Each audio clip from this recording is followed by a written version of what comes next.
Bismillahirrahmanirrahim. Assalamualaikum warahmatullahi wabarakatuh. Alhamdulillah wassalatu wassalamu ala rasulillah amma ba'd. Perkenalkan, saya Nurmiati selaku perwakilan dari kelompok 6.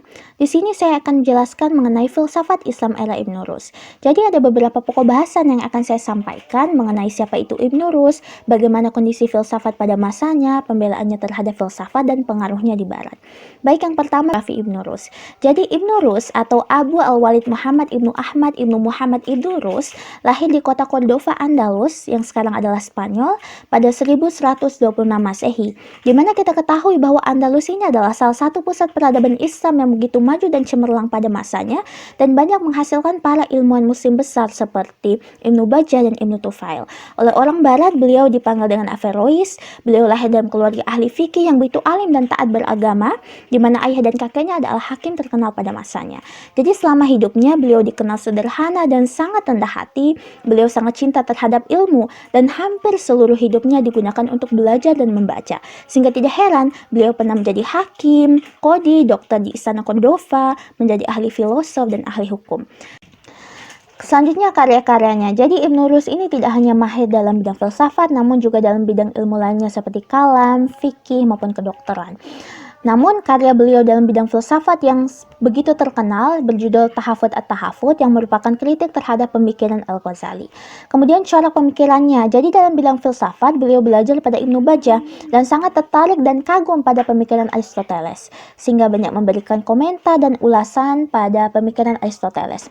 Namun karena pemikiran inilah Ibnu Rus ini diasingkan dan dianggap telah menodai ajaran Islam, bahkan dianggap murtad. Beliau diasingkan di Maroko. Setahun setelahnya, tepatnya 10 Desember 1198 Masehi, beliau wafat di kota Marohis, ibu kota Maroko. Kondisi filsafat Islam era Ibnu Rus. Yang pertama, periodisasi sejarah Islam dan Barat. Maksudnya, jika berdasarkan pada periodisasi sejarah Islam, Ibnu Rus hidup pada masa klasik, sementara pada periodisasi sejarah Barat, Ibnu Rus hidup pada periode pertengahan. Yang kedua, keruntuhan Daulah Morabitun. Jadi Ibnu Rus lahir saat kondisi politik sedang panas-panasnya, di mana Daulah Morabitun sedang diambang kehancuran.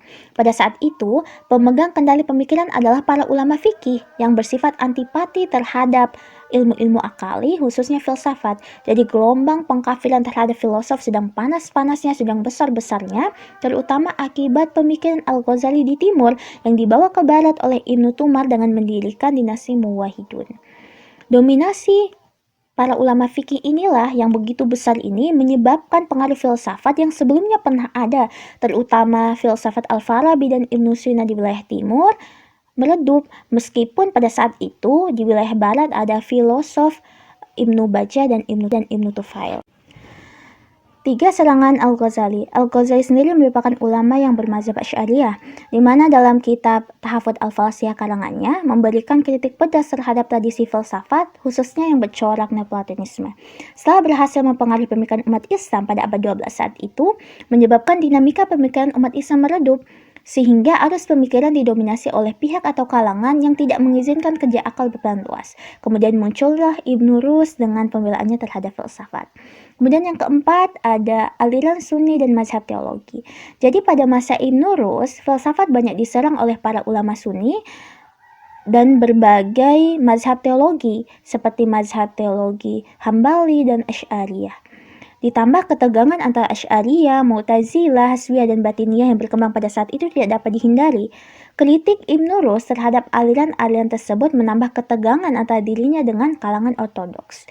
Ditambah dengan dialektika antara pemikiran tidak hanya pada keilmuan semata, namun merambat pada teologi, ideologi, politik kekuasaan, dan kepentingan kelompok.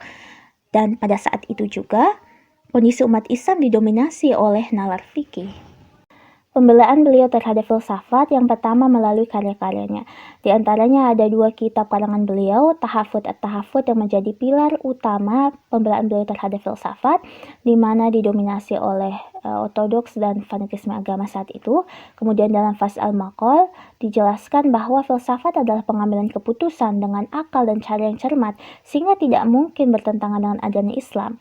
Kemudian beliau juga beranggapan bahwa mempelajari filsafat adalah wajib, karena Al-Quran menganjurkan untuk mempelajari filsafat guna mendekatkan dengan Sang Pencipta. Yang kedua, Al-Ghazali. Jadi, Al-Ghazali mengkafirkan para filosof karena 3 aspek, yakni kekodiman alam, pengetahuan tentang Tuhan, dan kebangkitan. Sebenarnya antara kaum teolog dan kaum filosof memiliki perbedaan tanggapan. Misalnya mengenai kekodiman alam, Al-Ghazali berpendapat bahwa sewaktu Tuhan menciptakan manusia yang ada hanya Tuhan, sementara Ibnu Rus mengatakan bahwa sewaktu Tuhan menciptakan manusia, ada sesuatu di sampingnya. Hal tersebut diperkuat dengan surah Hud ayat 7 dan Fussilat ayat 11. Sebenarnya, kaum filosof termasuk Ibnu Rus menggunakan makna lafzi, sementara kaum teolog menggunakan makna ta'wil. Yang kedua, pengetahuan tentang Tuhan, di mana Al-Ghazali menuduh para filosof mengatakan bahwa Tuhan tidak mengetahui perincian yang ada di alam. Dan oleh Ibnu Rus dikatakan hal tersebut hanya salah paham, karena menurutnya Tuhan mengetahui sesuatu dengan zatnya.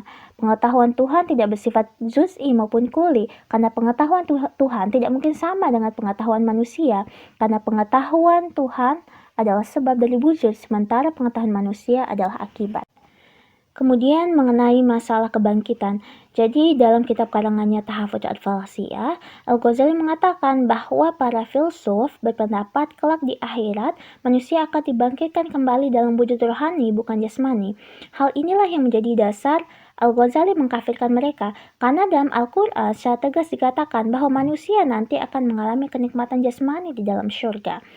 Kemudian oleh Ibnu Rus dikatakan bahwa para filsuf tidak mengemukakan pembangkitan jasmani, karena menurut para filosof tidak mungkin manusia akan bangkit dalam wujud jasmani setelah mati, mengingat sifat kefanaannya, sebab dalam Al-Quran dikatakan bahwa nanti manusia akan abadi di akhirat.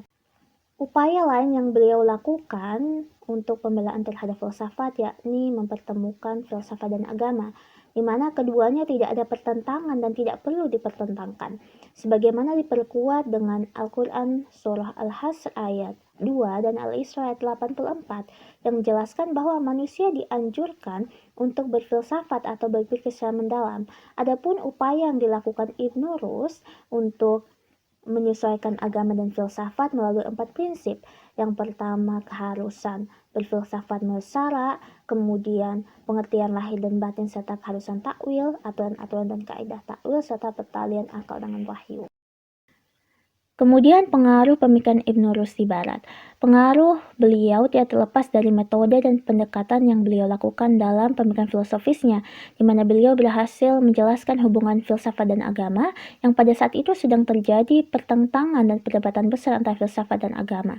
Kemudian karya beliau banyak diterjemahkan oleh para pengikutnya, yang kemudian dikaji kembali untuk mendapatkan orisinalitas pemikiran Aristoteles.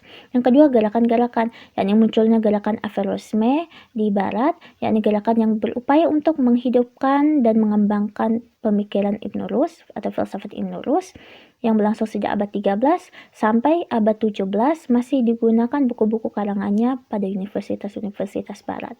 Yang selanjutnya, hal tersebut melahirkan Renaissance di masyarakat Barat, yakni paham yang berupaya atau yang berusaha untuk membangkitkan kembali ilmu pengetahuan setelah mengalami masa kegelapan.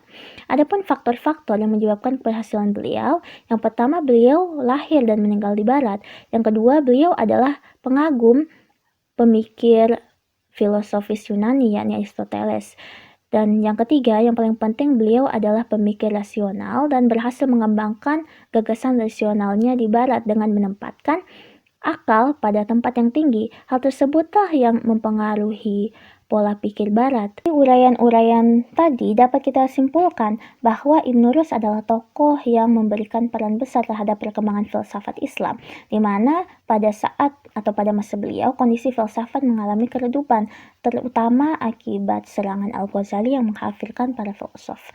Kemudian beliau begitu gigih dan bersemangat dalam melakukan pembelaan terhadap filsafat agar tidak dianggap sesat.